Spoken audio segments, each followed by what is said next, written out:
Good night Malaysian 370। ये last message था, last radio call था एक पायलट का, जो कि मलेशियन एयरलाइंस की फ्लाइट 370 को उड़ा रहा था। इस फ्लाइट को मलेशिया के कुआलालंपुर से चीन के बीजिंग तक जाना था। थाईलैंड, कंबोडिया, दक्षिण चीन सागर को क्रॉस करते हुए फाइनल डेस्टिनेशन इसकी बीजिंग होने वाली थी।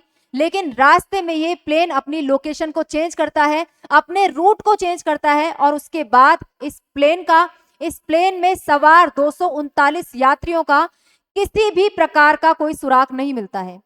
2014 की ये बात है, जब ये प्लेन मलेशिया से बीजिंग के लिए निकला था। आज 2025 हो चुकी है, लेकिन ये प्लेन कहाँ गया, इसके अंदर सवार 239 यात्री कहाँ गए, किस प्रकार से प्लेन क्रैश हुआ था या फिर क्रैश नहीं हुआ था, इस प्लेन के साथ क्या हुआ, ये पूरी तरीके से आज भी मिस्ट्री बना हुआ है। लाखों रुपए सर्च ऑपरेशन के ऊपर खर्च करने के बावजूद किसी भी कंपनी के द्वारा, किसी भी सर्च ग्रुप के द्वारा इस चीज का पता नहीं लगाया जा सका है कि आखिर ये सब लोग और आखिर ये फ्लाइट गई कहां। लेकिन आज एक बार फिर 2014 के बाद से 2025 में एक बार फिर सर्च ऑपरेशन शुरू करने की बात कही जा रही है। मलेशिया की सरकार का अमेरिका की एक कंपनी के साथ एक डील हुई है, जिसके अंदर अमेरिका की एक कंपनी ओशन इन्फिनिटी एक बार फिर से इस फ्लाइट को ढूंढने की कोशिश करेगी और देखेगी कि आखिर ये फ्लाइट और उसमें सवार 239 यात्रियों के साथ हुआ क्या था। सारी चीजों की चर्चा हम आज के सेशन में करने वाले हैं। इस फ्लाइट का रूट क्या था, कहां से कहां जाने वाली थी, किस प्रकार से पायलट के द्वारा इस फ्लाइट का रूट चेंज किया गया, आखिर इसके पीछे क्या क्या थ्योरीज बताई जाती हैं कि आखिर ऐसा क्यों हुआ होगा। इस चीज को लेकर काफी सारी थ्योरीज प्रचलित हैं, तो सभी चीजों की चर्चा हम आज के सेशन में करेंगे। सेशन की शुरुआत करते हैं। मेरा नाम है चारू गुप्ता और मैं स्वागत करती हूँ आप सभी का चारू एजुकेट्स पर। तो दोस्तों, बात हम कर रहे हैं मलेशियन एयरलाइंस की एक फ्लाइट 370 के बारे में, जिसको लेकर आए दिन ये कयास लगाए जाते हैं और ये सोचा जाता है कि आखिर 239 पैसेंजर्स के साथ सवार ये फ्लाइट गई कहां, और इतना समय हो गया, इतना पैसा लगा दिया गया, लेकिन एक भी प्रकार का सुराग यहाँ पे मिलकर हमें देखने को नहीं मिला कि कहां पे इस फ्लाइट के साथ क्या हुआ होगा। इवन ब्लैक बॉक्स जिसके अंदर जरूरी सूचनाएं होती है, वो तक भी एक्सेस रिसर्च ऑपरेशंस के माध्यम से नहीं किया जा सका है। तो आज तक इस चीज की कोई भी जानकारी नहीं मिली है, और अब एक बार फिर से ओशन इन्फिनिटी कंपनी के माध्यम से इसका सर्च ऑपरेशन शुरू कर दिया गया है और कोशिश की जाएगी कि कारणों का पता लगाया जा सके, ये पता लगाया जा सके कि ये प्लेन आखिर क्रैश कहाँ किया था, अपने रूट से एकदम से डाइवर्ट कैसे हो गया था। तो इस चीज को लेकर मिस्ट्री को सॉल्व करने का प्रयास फिर से शुरू कर दिया गया है 2025 के अंदर। और एक इंटरेस्टिंग फैक्ट ये कि यहाँ पे इस कंपनी के द्वारा, ओशन इन्फिनिटी के द्वारा ये कहा गया है कि यदि हम इस फ्लाइट का पता लगा लेते हैं तो हमारी फीस आपको पूरी देनी होगी। लगभग 600 करोड़ रुपए की फीस इनके द्वारा मलेशिया से ली जाएगी। लेकिन यदि हम पता नहीं लगा पाते हैं, किसी भी प्रकार का सुराग हमें नहीं मिलता है, तो हम आपसे एक भी फीस का रुपया नहीं लेने वाले हैं। किसी भी प्रकार की कॉस्ट आपको झेलनी नहीं पड़ेगी, हम अपनी तरफ से ये सारी मेहनत यहाँ पे करेंगे। तो ये एक इंटरेस्टिंग फैक्ट है। यदि पता चलता है इस फ्लाइट के बारे में तो काफी कुछ चीजें जानने को मिलने वाली है, और एविएशन हिस्ट्री के अंदर जो सबसे बड़ी मिस्ट्री है वो हो सकता है 2025 के अंदर सॉल्व होती हुई हमें दिखाई दे, यदि ओशन इन्फिनिटी कामयाब हो जाती है। तो शुरुआत करते हैं आज के सेशन की और समझते हैं कि क्या ये पूरी मिस्ट्री है, कैसे क्या चीजें हुई थी। उससे पहले आप लोगों से एक रिक्वेस्ट, यदि चैनल पर नए हैं तो सब्सक्राइब कर दीजिए, बेल आइकन को प्रेस कर दीजिए जिससे कि नोटिफिकेशन आपके पास तुरंत से पहुंच जाए। वीडियो अच्छी लगती है तो लाइक और शेयर जरूर से करना है। अगेन, जो आपका कॉमेंट है, आपकी जो ओपिनियन है, काफी इंपॉर्टेंट होती है, तो कॉमेंट बॉक्स में जरूर से अपनी ओपिनियन को शेयर करना है। आते हैं आज के मुद्दे पर। 12 साल पहले, लगभग 2014 के अंदर हुआ 239 पैसेंजर्स के साथ गायब प्लेन, उसकी मिस्ट्री को वापस से सॉल्व करने की कोशिश की जा रही है। ओशन इन्फिनिटी नाम से एक प्राइवेट कंपनी है अमेरिका की, जो कि प्लेन को खोजने के लिए 630 करोड़ रुपए की फीस मलेशिया से लेगी, यदि इस चीज में वो कामयाब हो जाती है। तो यहाँ पे इस चीज का अंदाजा, लोकेशन का अंदाजा, या फिर क्या प्लेन के साथ हुआ था, इन सब की जानकारी जुटाने की कोशिश इस कंपनी के द्वारा की जाने वाली है। तो यहाँ पे आप लोग देख सकते हैं मलेशिया, यहाँ पे आपको दिखाई देगा इसकी कैपिटल एरिया कुआलालंपुर, और यहाँ से प्लेन को जाना था ऊपर बीजिंग की तरफ, लेकिन रास्ते में ही यहाँ पे ये अपना कम्युनिकेशन पूरी तरीके से खत्म कर देता है और इस रूट की जगह ये मुड़ जाता है यहाँ पे मुड़ने के बाद इस प्लेन के कुछ ना कुछ मलबे या फिर पॉसिबल डेब्रीज इस एरिया के अंदर हमको देखने को मिलती है। 2018 में भी इसी कंपनी के द्वारा रिसर्च ऑपरेशन चलाया गया था, तो हिंद महासागर वाले इलाके में कुछ डेब्रीज, कुछ मलबा इस विमान का देखने में आया। इस वजह से इस एरिया के अंदर ही सर्च ऑपरेशन को और भी ज्यादा तेज किया जाएगा, स्पेशली ये वाले रीजन के अंदर। ये जो आर्क बनाया गया है ना, इसको बोलते हैं 7th आर्क, और कहा जाता है कि इस एरिया में ही कहीं ना कहीं इस प्लेन का मलबा, इस प्लेन के क्रैश होने की खबर है, और यह आने वाले समय में प्रूफ इस कंपनी के द्वारा करने का प्रयास किया जाएगा। अब शुरुआत करते हैं कि कैसे क्या चीजें हुई थी। आप देखो 8 मार्च 2014 की ये बात है, रात के 12:41 हो रहे हैं। मलेशिया की राजधानी कुआलालंपुर से ये फ्लाइट MH370 उड़ान भरती है।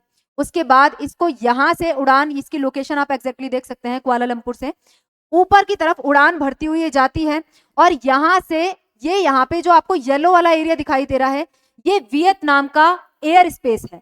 जब यहाँ पे ये प्लेन एंटर करने वाला होता है, तब मलेशिया के एयर ट्रैफिक कंट्रोल सिस्टम से इस फ्लाइट के पायलट को ये मैसेज दिया जाता है कि अब आप हो ची मिन सिटी से संपर्क करो, वहां के एयर ट्रैफिक कंट्रोल सिस्टम से संपर्क करो, गुड नाइट अभी के लिए, ठीक है। तो पायलट के द्वारा भी जवाब दिया जाता है कि ठीक है, हम आगे वियतनाम से संपर्क करेंगे, वियतनाम के एयर ट्रैफिक कंट्रोल सिस्टम से संपर्क करेंगे, गुड नाइट। यहां तक सब चीजें ठीक चल रही हैं, अच्छी बातें हो रही हैं, गुड नाइट किया जा रहा है।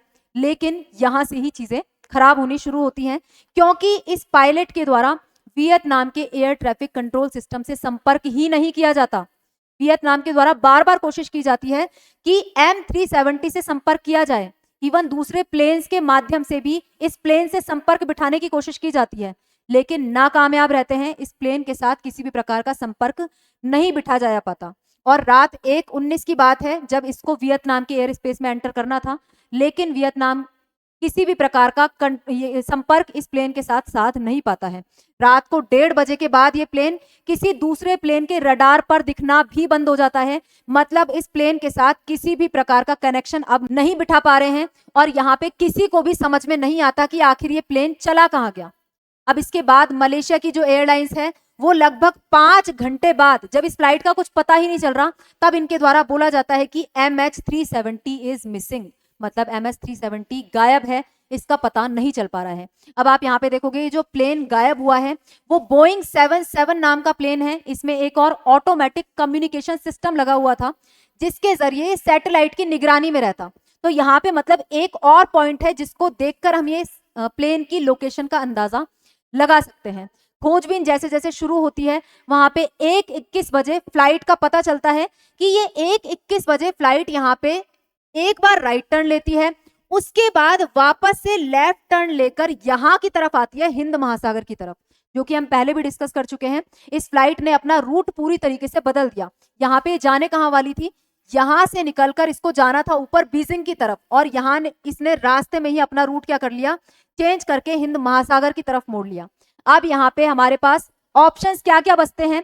रडार सिस्टम से पकड़ में नहीं आ रहा, वियतनाम का एयर ट्रैफिक कंट्रोल किसी भी प्रकार का कम्युनिकेशन इस फ्लाइट के से नहीं बिठा पा रहा है, तो यहाँ पे एक लास्ट ऑप्शन बच जाता है कि सैटेलाइट डेटा पर निर्भर हुआ जाए।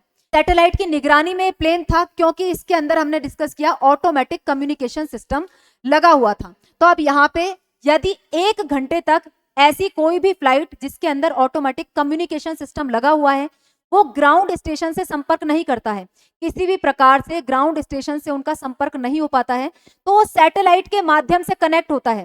सैटेलाइट से इसका कनेक्शन बिठाया जाता है, जिसको बोला जाता है हैंडशेक। टेक्निकल भाषा में इसको हैंडशेक बोला जाता है। और अब यहाँ से सैटेलाइट के माध्यम से जानकारी जुटाई जाती है, और जो सैटेलाइट के माध्यम से जानकारी मिलती है, उसके अंदर रात 2:11 बजे पता चलता है कि प्लेन ने सैटेलाइट से हैंडशेक किया, मतलब कि कम्युनिकेशन उसके साथ पाया गया, जिसमें आखिरी बार इस प्रकार का हैंडशेक सुबह 8:15 बजे देखने को मिला। मतलब सैटेलाइट से इसका कनेक्शन सुबह 8:15 बजे देखने को मिलता है। जब प्लेन आखिरी बार सैटेलाइट से हैंडशेक करता है, तो आखिरी सर्कल के किसी भी पॉइंट पर हो सकता है, इस प्रकार की जानकारी यहां से देखने में आती है।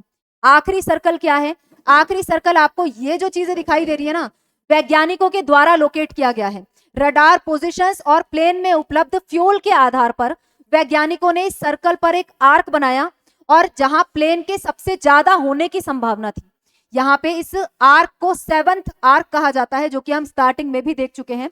इस आर्क के आसपास ही प्लेन के क्रैश होने की संभावनाएं जताई जाती हैं और इस प्लेन के इस एरिया के आसपास ही, इस आर्क के आसपास ही अब तक जितने भी सर्च ऑपरेशन होते हैं वो चलाए गए हैं। 2018 में भी ओशन इन्फिनिटी के द्वारा ही यहाँ पे सर्च ऑपरेशन चलाया गया था, लेकिन किसी भी प्रकार का सुराग उस वक्त तो यहाँ पे देखने को नहीं मिला। अब इस फ्लाइट का रूट बदला कैसे, अचानक से फ्लाइट गायब कहाँ हो गई और 239 पैसेंजर कहाँ चले गए, इन सब चीजों को लेकर काफी सारी थ्योरीज प्रचलित हैं, जिनको एक एक करके हम डिस्कस करेंगे। सबसे पहली थ्योरी है, कैप्टन ने सुसाइड के लिए रूट बदला। इस प्लेन के अंदर जो कैप्टन थे उनका नाम था जहारी अहमद शाह, जिन पर 227 यात्रियों की और 11 क्रू मेंबर की जिम्मेदारी थी। अब इस थ्योरी के मुताबिक कहा जाता है कि शाह ने ही, अहमद शाह के द्वारा ही अपने साथी पायलट ऑफिसर फारिक अब्दुल हमीद को कॉकपिट से बाहर जाने को कहा। उसके बाद इन्होंने कम्युनिकेशन सिस्टम को पूरी तरीके से बंद कर दिया, एयर ट्रैफिक कंट्रोल के साथ भी संपर्क को तोड़ लिया। उसके बाद इन्होंने प्लेन के अंदर ऑक्सीजन मास्क पहना और प्लेन के प्रेशर को कम कर दिया, जिसकी वजह से प्लेन में ऑक्सीजन लेवल गिर गया, लोग बेहोश होने लगे। इसके बाद ये मलक्का स्ट्रेट से होते हुए हिंद महासागर की ओर प्लेन को ले गए और वहां जाकर प्लेन को क्रैश करवा दिया गया। अब यहाँ पे ये थ्योरी तो लगाई जाती है, इसके पीछे के तर्क क्या है, इसको सच क्यों माना जाए, क्योंकि सुनने में या फिर मानने में थोड़ा अजीब लगता है कि कोई एक व्यक्ति सुसाइड करना चाहता है, लोगों को मारना चाहता है, इसकी वजह से वो प्लेन को एक जगह से दूसरी जगह पर ले जाकर क्रैश करवा देता है। इसके पीछे तर्क देने के लिए हमारे पास कुछ सबूत अवेलेबल है। कैप्टन शाह के घर पर फ्लाइट सिमुलेटर मिला, जिसमें MH370 से मिलते जुलते काफी सारे रूट्स मिले। मतलब इनके द्वारा इन रूट्स पर सिमुलेशन पहले से किया जा रहा था। सिमुलेशन मतलब पहले से ही एग्जाम्पल के तौर पर इस रूट की प्रैक्टिस करना कि कहां कहां पे फ्लाइट को ले जाया जाएगा। ठीक है, इसके बाद कुछ एक्सपर्ट्स का यह भी मानना है कि ट्रांसपॉन्डर्स और ACARS सिस्टम मैन्युअली बंद नहीं किए जा सकते, ऐसे ऑटोमेटिक नहीं किया जा सकता। ये सिस्टम कम्युनिकेशन, लोकेशन और डेटा को शेयर करते हैं और इनको ऑटोमेटिक तरीके से बंद किया जाना मुश्किल है, इसमें इंसानी दखल दिया गया है, कुछ एक्सपर्ट्स का ऐसा मानना है। इसके अलावा यह भी कहा जाता है कि कैप्टन शाह अपने चहेते नेता अनवर इब्राहिम को जेल भेजे जाने से काफी नाराज थे, इस वजह से अपना बदला, अपने ग्रजेस निकालने के लिए इनके द्वारा ऐसा किया गया। लेकिन इनके परिवारजन इस थ्योरी को पूरी तरीके से खारिज कर देते हैं। लेकिन अगेन इस पूरी थ्योरी को प्रूफ करने के लिए भी किसी प्रकार का सबूत अवेलेबल नहीं है। लेकिन यहाँ पे इतना जरूर कहा जा सकता है कि ये जो सारी चीजें हुई हैं वो इंसानी दखल के बिना हो, ये संभव थोड़ा कम लगता है, इस वजह से इस थ्योरी को तूल मिलती है। दूसरी थ्योरी यहाँ पे क्या प्रचलित है कि 2 ईरानियों ने प्लेन को हाईजैक किया। जब इस प्लेन के अंदर बैठे जो लोग हैं उनका डेटा निकाला गया, तो उसमें शुरुआत में जांच एजेंसियों को मिला कि इसमें जो सफर कर रहे थे 239 यात्री, उसमें से 2 संदिग्ध यात्री थे जो कि ईरान से चोरी छुपे पासपोर्ट लेकर इसके अंदर ट्रेवल कर रहे थे। इसमें जो नाम है इनके आप देख सकते हो, सैयद मोहम्मद रजा डेलावर और पोरिया नूर मोहम्मद नाम के 2 ईरानी यात्री चोरी के पासपोर्ट से ट्रेवल कर रहे थे। तो कहा जाता है कि इनके द्वारा कॉकपिट के अंदर जाकर प्लेन को हाईजैक किया गया, पायलट्स को वहां से हटाया गया और इन 2 यात्रियों ने ही ट्रांसपॉन्डर और अन्य कम्युनिकेशन सिस्टम्स को बंद किया। लेकिन अगेन इस थ्योरी के कोई प्रूफ नहीं है, क्योंकि पहली बात तो कुछ भी अवेलेबल इस प्लेन का या फिर इस प्लेन का कोई यात्री, इस प्लेन का कोई मलबा हमें नहीं देखने को मिला है, ब्लैक बॉक्स तक देखने को नहीं मिला है, तो प्रूफ कैसे किया जाए। और दूसरी चीज, यदि वाकई में इसको हाईजैक किया जाता तो किसी प्रकार की डिमांड देखने में आती। हाईजैक कोई क्यों करता है, कोई डिमांड वो पूरी करवाना चाहते हैं, लेकिन ऐसी भी कोई चीज यहाँ पे देखने को नहीं मिली, तो अगेन इस थ्योरी को प्रूफ नहीं किया जा सकता।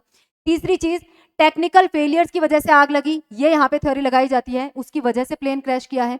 इस थ्योरी के मुताबिक कहा जाता है कि 370 में मैकेनिकल या फिर इलेक्ट्रॉनिक फेलियर हुआ, एवियोनिक्स में खराबी हुई, आग लगी, ऐसी एक के बाद एक घटनाएं हुई जिसकी वजह से प्लेन क्रैश कर गया। पायलट्स ने प्लेन की इमरजेंसी लैंडिंग कराने की सोची होगी, लेकिन प्लेन के अंदर स्मॉग भर गया और प्रेशर कम हो गया, जिसकी वजह से लोग यहाँ पे बेहोश होने लगे, पायलट्स भी बेहोश हो गए और प्लेन ऑटो पायलट मोड पर उड़ता रहा जब तक उसके अंदर फ्यूल था। फ्यूल जैसे ही खत्म हुआ, इस प्लेन ने क्या किया, ये प्लेन क्या कर गया, क्रैश कर गया। लेकिन अगेन प्लेन का जो रूट था वो एकदम से कैसे चेंज हो गया, तो इसको लेकर यहाँ पे ये चीज मानना भी काफी मुश्किल हो जाता है। लेकिन अगेन इस थ्योरी को न तो नकारा गया है और न ही सच माना गया है। लेकिन कहीं ना कहीं जिस थ्योरी पे थोड़ा विश्वास किया जा सकता है वो ये थ्योरी है, क्योंकि किसी ना किसी तरीके की टेक्निकल फेलियर शायद से हुई होगी जिसकी वजह से इतना बड़ा हादसा यहाँ पे हुआ है। इसके अलावा कुछ और थ्योरीज चलती हैं, जैसे कि हाइपोक्सिया से सभी लोग बेहोश हो गए। हाइपोक्सिया मतलब ऑक्सीजन का लेवल गिरना। अचानक से प्लेन के अंदर ऑक्सीजन का लेवल कम हुआ, जिसकी वजह से सभी बेहोश हुए। प्लेन ऑटो पायलट मोड पर उड़ता रहा। ऐसा पहले भी हो चुका है, क्योंकि एक ग्रीक फ्लाइट थी हीलियोस 522 जिसके साथ ऐसा हुआ था।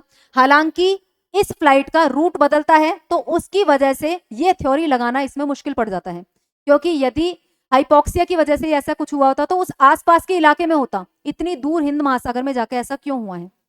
दूसरी चीज, ऐसा कहा जाता है कि अमेरिका के द्वारा इस प्लेन को निशाना बनाया गया, क्योंकि हिंद महासागर में अमेरिका का जो एक आइलैंड है डियागो गार्सिया, उसके ऊपर इस प्लेन को उड़ते हुए देखा, तो अमेरिका ने इसे खतरा समझा और इस पे आक्रमण कर दिया।